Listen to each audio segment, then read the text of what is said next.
If you're looking for an authentic Kienyeji chicken recipe that's so easy to make and bursting with lots of flavor, I got you. And if you don't know what Kienyeji chicken is, it's a free-range chicken that's so mouth-watering once made perfectly.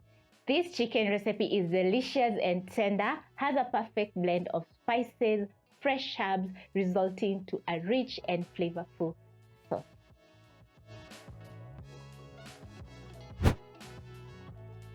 I'm going to get started by showing you how you can remove the little feathers on the chicken skin that are usually so irritating when eating. So on your stove top, you're going to burn out the little feathers.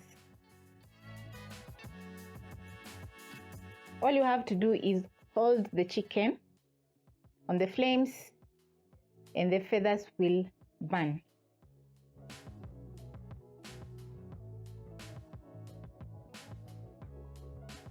So this is how I usually remove the little feathers from the chicken every single time. You can also use a jiko to burn out the little feathers. I also love burning the little feathers this way because also you get a very nice smoky flavor on the chicken. Once you try out what I'm doing, you'll understand what I'm saying. Check if my chicken is well done. Once done, I'm going to be showing you how to cut your chicken. So using a sharp knife, I have a butcher's knife over here. You're going to get started by removing the chicken legs and chicken thighs. So you're going to place your knife in between the chicken breast and the thighs and make a cut.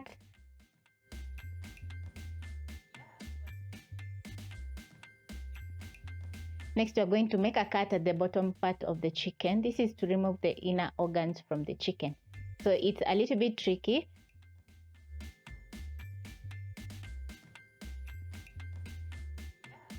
Slightly make a cut on the neck, then you're going to pull out the inner organs from the chicken.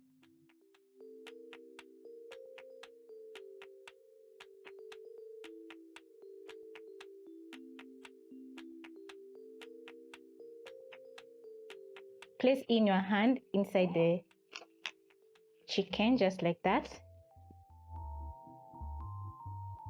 and release the inner organs from the chicken.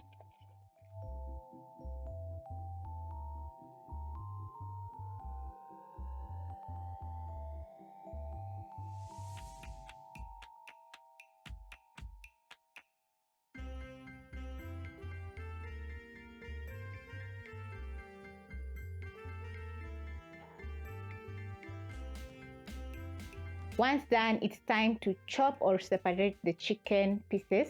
So you're going to use a knife and remove the chicken thighs and legs.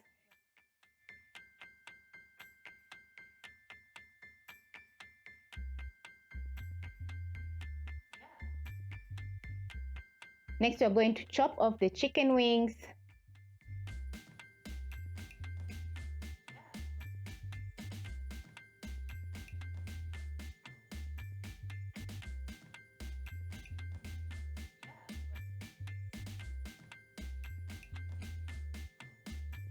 The chicken breast.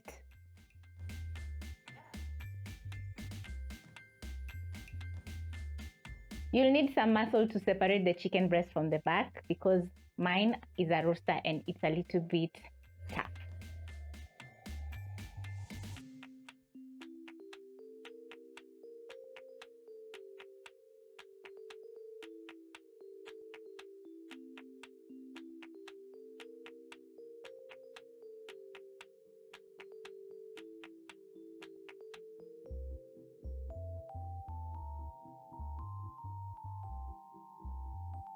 Once done, the chicken is ready to boil, and I'm going to be using my pressure cooker to boil the chicken, and it's going to take a while because, as I've said, it's a roaster, so it's a little bit tough, and we want the chicken to be tender once we make the Kienyeji chicken. You're going to clean your inner organs, that is the gizzard and liver, and then you're going to place in the pressure cooker as well.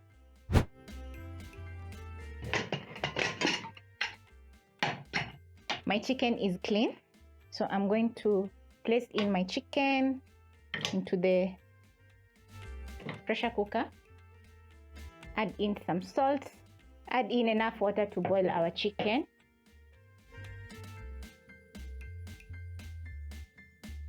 And then I'm going to cover and boil your chicken until tender. If you're going to be boiling using a sufuria or a pot, it's going to take a while, for maybe around 1 to 2 hours.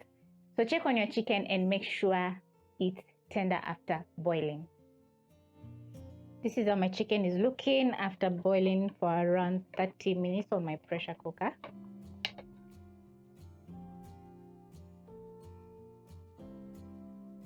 And I also have chicken broth in my pot, which is also going to add lots of flavor to the chicken stew.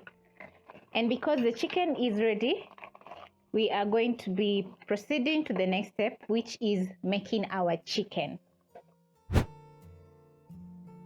So I'm going to place my pressure cooker aside and place a huge pan.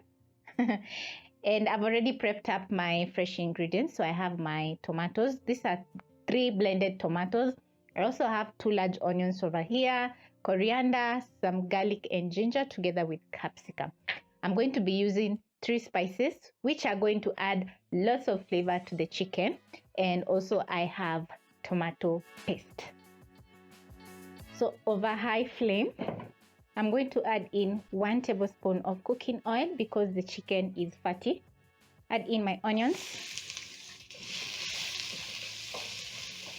Cook the onions until they have a very lovely golden brown color. Add in a little bit of salt. This is going to help cook down the onions. Once the onions are starting to brown, I'm going to add in some crushed garlic and ginger. Saute the garlic for around 30 seconds, and also the garlic and ginger is going to do away with the chicken smell.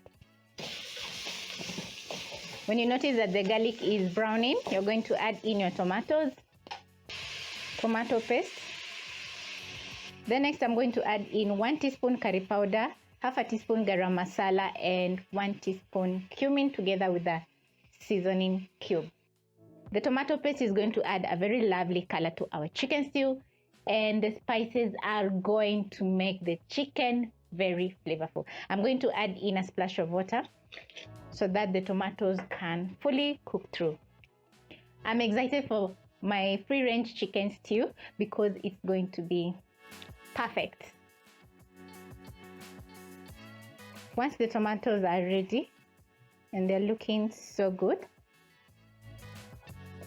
I'm going to add back my chicken.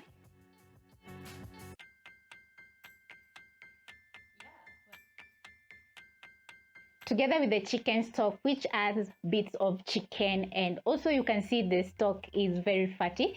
So that's the reason I added in a tablespoon of cooking oil, because I don't want the chicken to be very fatty. And remember, I added in some salt when boiling my chicken, and I have also added in a stock cube. That means that it's a little bit salty. So I'm going to wait for everything to come to a boil, and then I'm going to add in more salt if needed.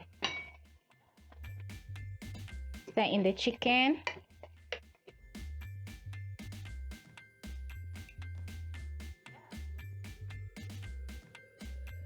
Add in about a cup of water. This is going to help the chicken boil together with the tomato sauce, absorbing all the nice flavors.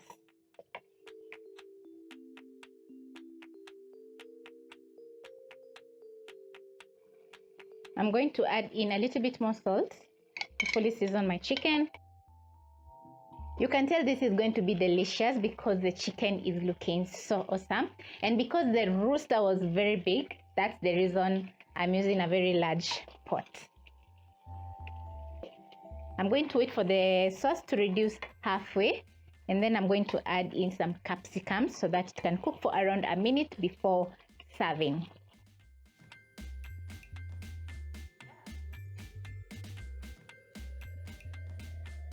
I'm going to add in my capsicum and stir.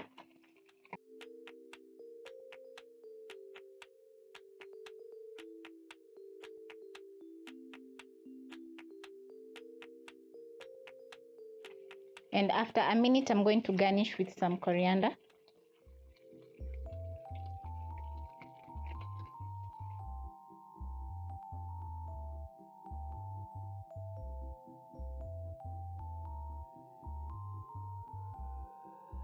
My free range chicken stew or Kienyeji stew chicken is ready, and I only have 3 words for this recipe: tender, flavorful, and delicious.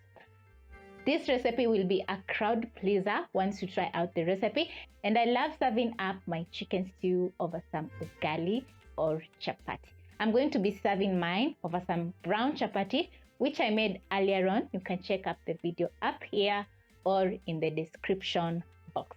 Hope you enjoy this amazing and delicious chicken recipe.